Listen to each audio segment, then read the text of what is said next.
नमस्कार, स्वागत है आपका हमारे स्टूडियो में। आज हम आपके लिए एक कविता लेकर आए हैं और ये कविता आधारित है बंदर पर और खेत पर। मान लीजिए कि अगर बंदर खेत में भाग कर चला गया तो खाएगा क्या? ये रहस्य बना रहने देते हैं और इस रहस्य को खोलने के लिए हमारे स्टूडियो में मौजूद हैं आस्तिक।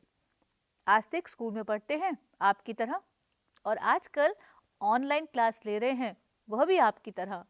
तो सबसे पहले हम स्वागत करते हैं आस्तिक जी का अपने स्टूडियो में। आस्तिक जी, आपका बहुत बहुत स्वागत है हमारे स्टूडियो में आने के लिए। धन्यवाद। तो आज हम जो कविता पढ़ने जा रहे हैं उसका नाम है बंदर गया खेत में भाग।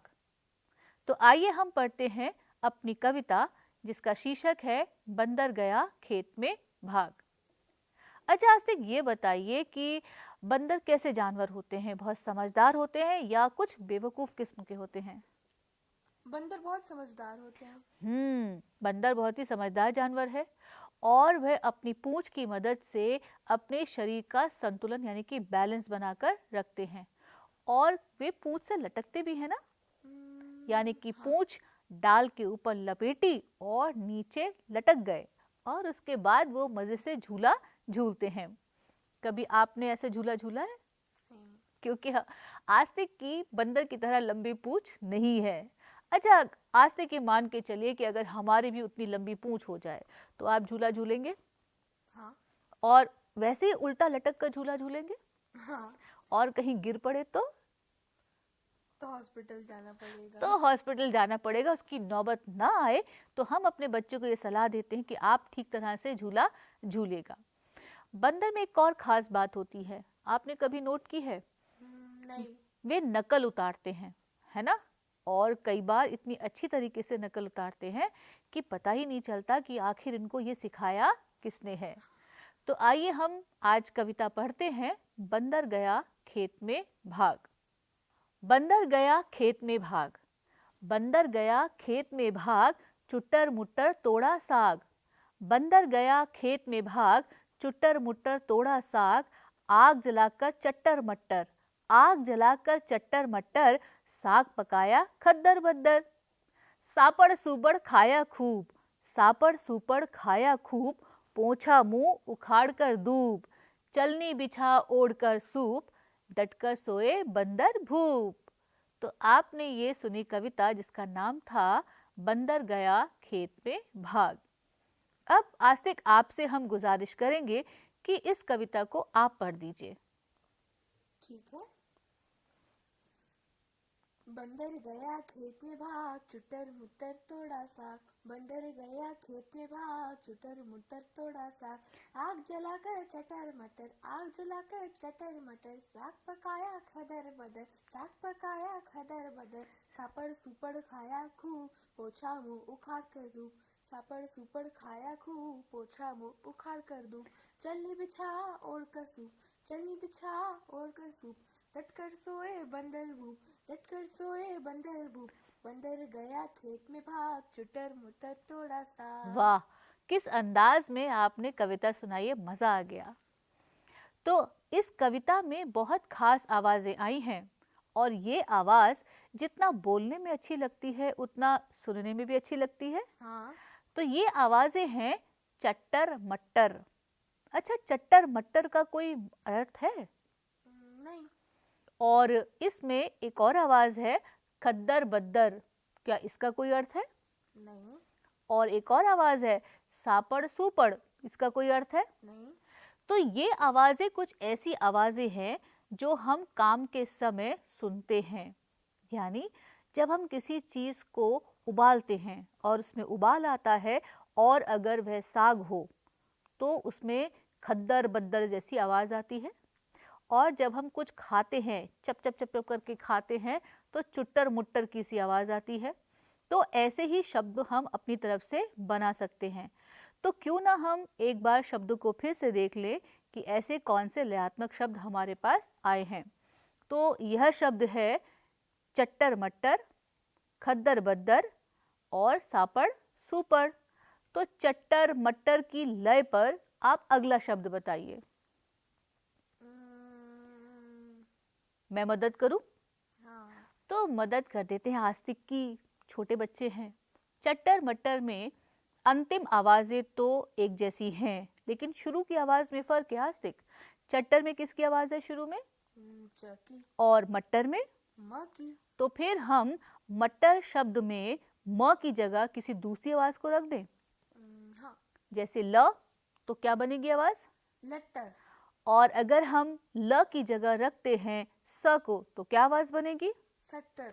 और अगर हम स की जगह रखते हैं ब को, तो क्या आवाज बनेगी? बट्टर। और अगर हम ब की जगह रखते हैं ह को, तो क्या आवाज बनेगी? हट्टर। तो लीजिए, आप भी ऐसी तरह तरह की आवाजें बना सकते हैं। अच्छा बताइए आस्तिक, मुश्किल काम है? नहीं। और आप हमारे नन्हे मुन्ने दर्शकों से क्या कहेंगे, मुश्किल काम है कि आसान काम है? बहुत आसान काम है। समझने वाली बात यह है कि जो शब्द हम बनाना चाहते हैं उसमें बस शुरू की आवाज को तो बदलना है और कुछ काम नहीं है। हम अपनी अगली आवाज पर चलते हैं, खद्दर बद्दर। अब आस्तिक आपकी बारी है, बद्दर के बाद एक और शब्द बताइए। तकनीक मट्टर। तकनीक वही रहेगी, मद्दर। अगर मद्दर में म की आवाज है शुरू की, और अगर हम म की जगह रखते हों प को, तो क्या बनेगा? पद्दर। और अगर हमने प की जगह रखा र को, तो क्या बनेगा? रद्दर। तो आप भी खद्दर, बद्दर, पद्दर, रद्दर जैसी आवाजें बना सकते हैं। सापड़ सुपड़ एक खास किस्म की आवाज है, यानी कि जब हम सपड़ सपड़ के खाते हैं और खास तौर से दाल चावल खाते हैं तो ये आवाज आती है। और बंदर ने भी सापड़ सुपड़ सब चीजें खत्म कर दी। तो हम ऐसी कुछ और आवाजें देखते हैं अपनी कविता में। ये शब्द है भाग, और कविता में इसके जैसा कौन सा शब्द आया है? साग। और एक और शब्द कविता में आया है खूब, और एक और शब्द आया है जो खूब से बिल्कुल मिलता जुलता शब्द है, और वह है खूब। तो आप एक और शब्द ढूंढ कर ला सकते हैं, लेकिन यह शब्द कविता में से होना चाहिए। दूब। दूब। दूब का मतलब जानते हैं? नहीं। एक खास तरह की घास होती है जो बेल की तरह जमीन से चिपकी रहती है, जिसे हम कहते हैं दूब। कविता में एक और शब्द आया है सूप, और ऐसा ही एक मिलता जुलता शब्द और है भूप। भूप। भूप का मतलब? राजा। गुड, वेरी गुड, बहुत चतुर हैं आप। तो कुछ ऐसे ही लयात्मक शब्दों से बन जाती है एक मजेदार कविता। तो हम कविता आपके लिए पढ़ देते हैं, पढ़ दें आस्तिक? हाँ। तो कविता कुछ इस तरह से है। आगड़ धप्पी बागड़ धप्पी, आगड़ धप्पी बागड़ धप्पी, आओ खेलें थ थ थप्पी। तो बस आपको ऐसी एक मजेदार लय वाले शब्दों से कविता बनानी है। आपको एक और काम करना है आस्तिक। क्या? जो काम बंदर ने इस कविता में किया है, आपको उसके आधार पर एक कहानी बनानी है।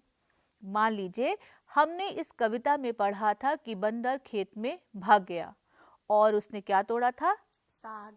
उसने क्या खाया था? साग। क्या पकाया था? साग।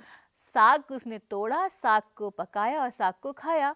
मान लीजिए कि अगर इस कविता में साग की जगह होती मूली, अच्छा चलिए मूली छोड़ देते हैं, अगर इस कविता में होती गाजर, तो फिर बंदर क्या खाता?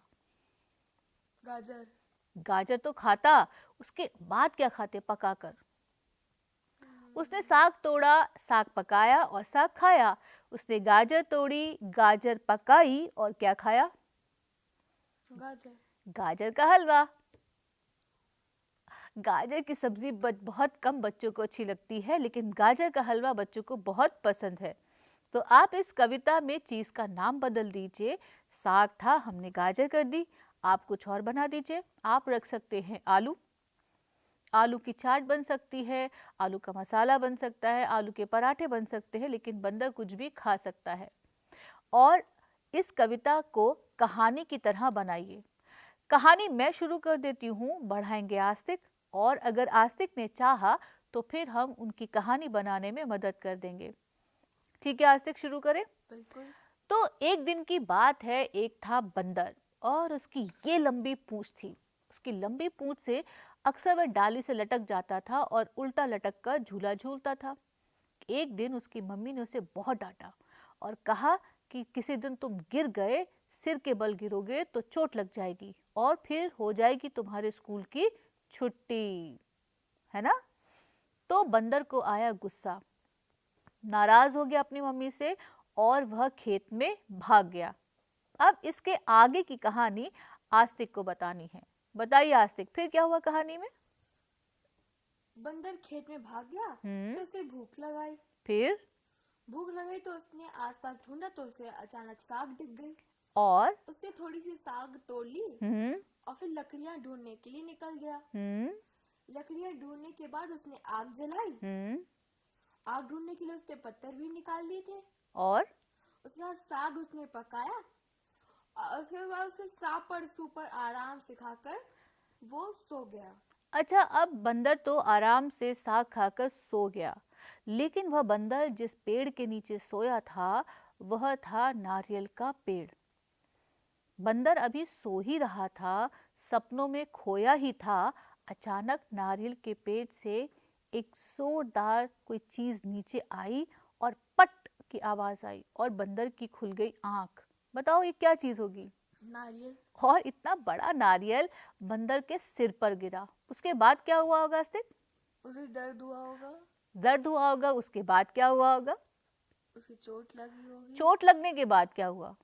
मम्मी ने डांटा होगा। मम्मी से फिर डांट खाई बंदर ने और फिर बंदर कहाँ गया होगा? खेत में। साग के खेत में या किसी और जगह। वह गया होगा गाजर के खेत में और उसने उखाड़ी होगी गाजर, फिर पकाई होगी गाजर और उसने क्या खाया होगा? गाजर का हलवा। बिल्कुल। तो आप ऐसे ही कहानी को कविता में और कविता को कहानी में बदल सकते हैं। कहानी बनाने का हुनर तो हमारे बच्चों के पास बहुत है।